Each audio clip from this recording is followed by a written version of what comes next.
A duck waddles into a convenience store, goes straight up to the counter, and asks the clerk, "You got any grapes?" The clerk looks at him, clearly confused, and says, No, this is a convenience store. We don't sell grapes." The duck nods, says nothing, and waddles out. The next day, the same duck waddles in, goes straight up to the counter, and asks again. "You got any grapes?" The clerk frowns. "I told you yesterday we don't have any grapes." The duck shrugs and waddles out again. Now the clerk's clearly getting annoyed. Sure enough, the very next day, here comes that duck again.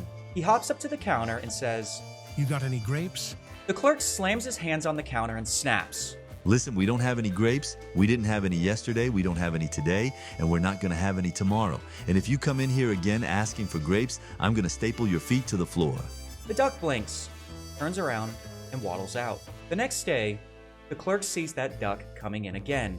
He takes a deep breath, ready for round 4. The duck steps up to the counter and says, "You got any staples?" The clerk sighs. "No, we're out of staples." The duck smiles. "You got any grapes?"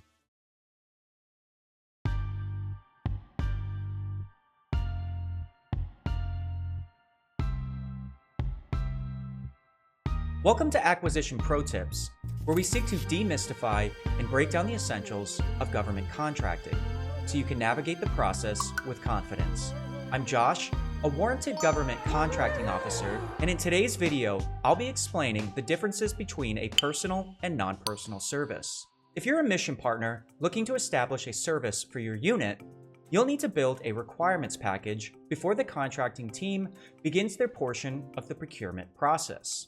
One of the infamous and often perplexing documents you'll prepare is the determination letter, stating that your required service is non-personal. That matters for a very good reason. It's required by statute. The non-personal services determination is designed to ensure the agency does not award a personal service contract unless specifically authorized by law. That documentation should be completed and submitted with your service requirement to the contracting officer.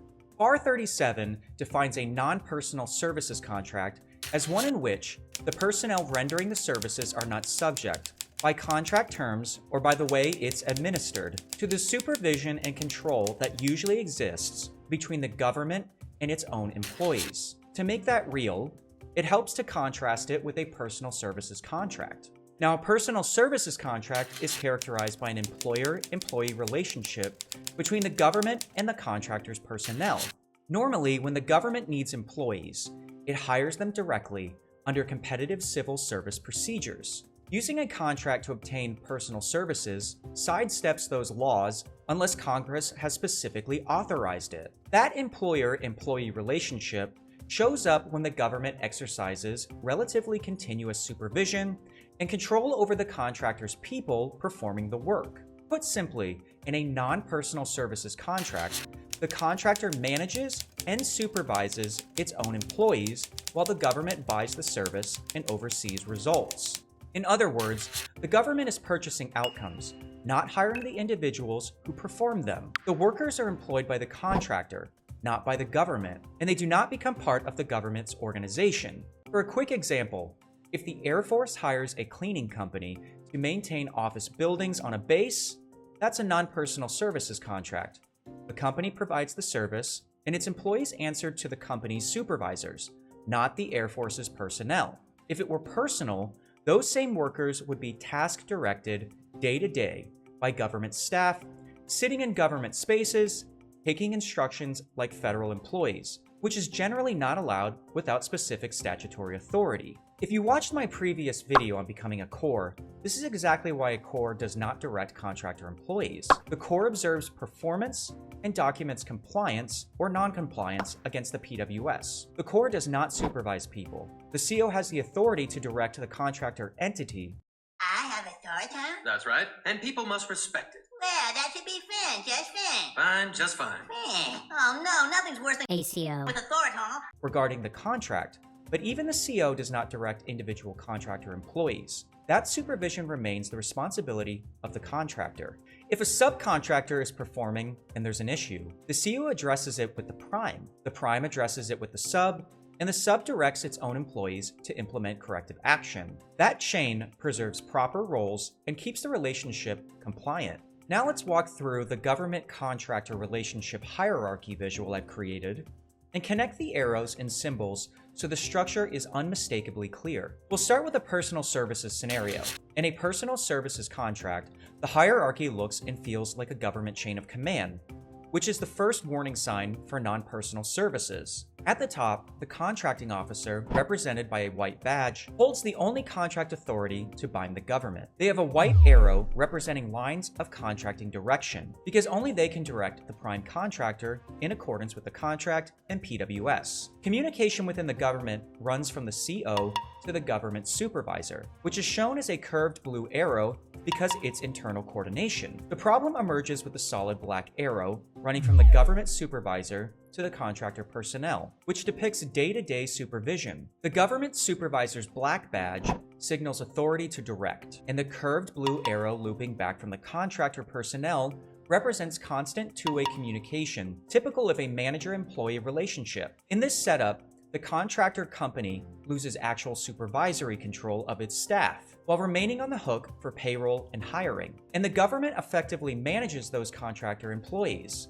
That mix crosses the line into an unauthorized employer-employee relationship under FAR 37.104. Now let's shift to a non-personal services contract with only a single prime contractor. Here the boundaries are clear. The CO, again with the white badge, sits at the top and communicates with the core and continues to give contracting direction to the contractor through the white arrow. The core is marked with eyes to emphasize observation and a red arrow to who they are observing. The CO communicates with the prime's project manager or company through a curved blue arrow, communication and clarification, but does not supervise the contractor's workforce. The prime contractor with a black badge directs its own employees via a solid black arrow, which shows internal management authority within the company. In this relationship, the government oversees results, not people.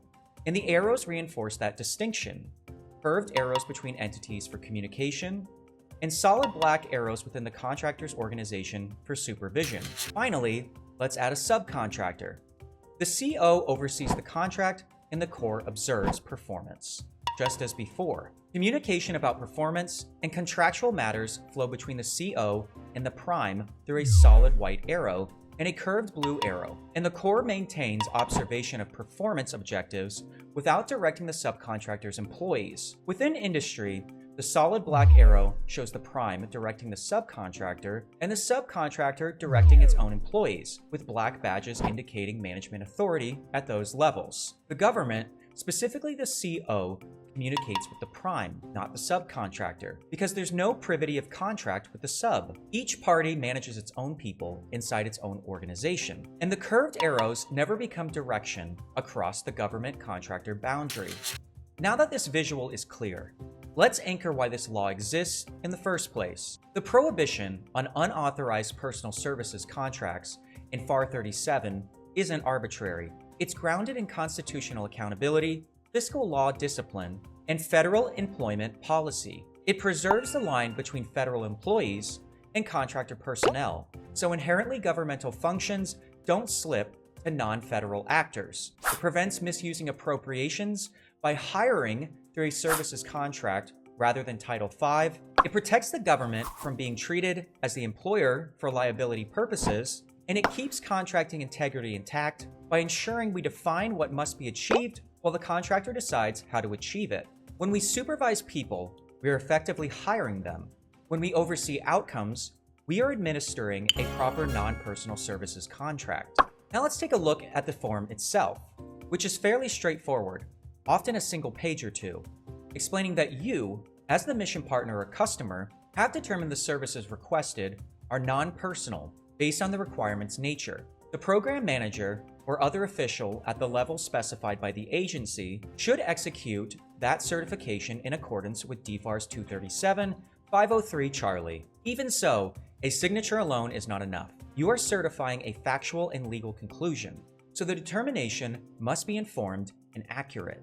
Because this topic is fairly direct, I want to give you one big acquisition pro tip to help you build a solid requirements package and write a PWS that avoids even the slightest appearance of a personal services relationship. This guidance draws from GAO's regulations and the legal consideration and contracting for personal services document. The core idea is simple. Personal services are a legal tripwire, and the test turns on how the relationship operates. If the arrangement looks and feels like an employer-employee relationship, it will likely be treated as one. As you draft the PWS, ask yourself whether a government employee is directing daily work, whether the government is influencing hiring, approval, or removal of individuals, whether contractor personnel are essentially embedded with the government, using tools, systems, or even desks, whether payment is tied to hours rather than deliverables, and whether the agency is really buying an end product or simply augmenting its organization with people. If any of those answers point in the wrong direction,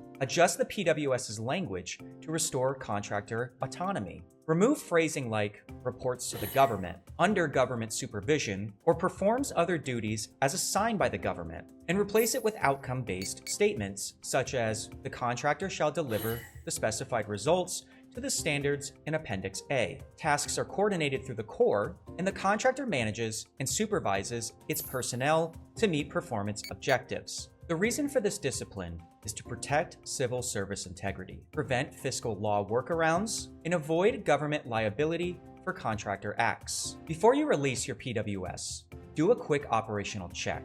Confirm whether your PWS defines what to achieve rather than who does it or how, ties payment to deliverables and results rather than hours and bodies, states plainly that the contractor manages its staff while the government provides oversight, routes all direction through the prime, and would still pass those 5 tests that I previously mentioned in practice, not just on paper. To lock that in, include simple language such as, the core will monitor performance for compliance with contract requirements and will not provide direction to contracted employees. The contractor retains full responsibility for hiring, supervision, scheduling, and management necessary to meet the performance standards and deliverables of this contract. As an additional cross-check, use the descriptive elements in FAR 37.104 to assess whether a proposed contract is personal in nature. Consider whether contractor personnel will perform primarily on a government site,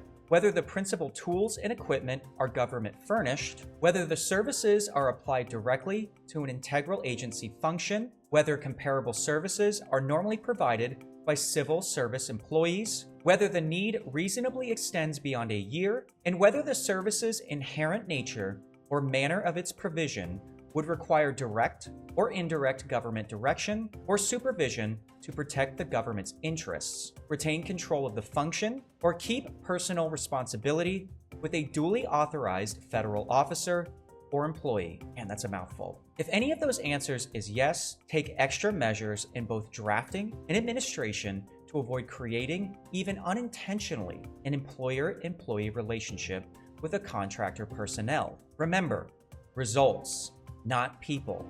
Right to outcomes.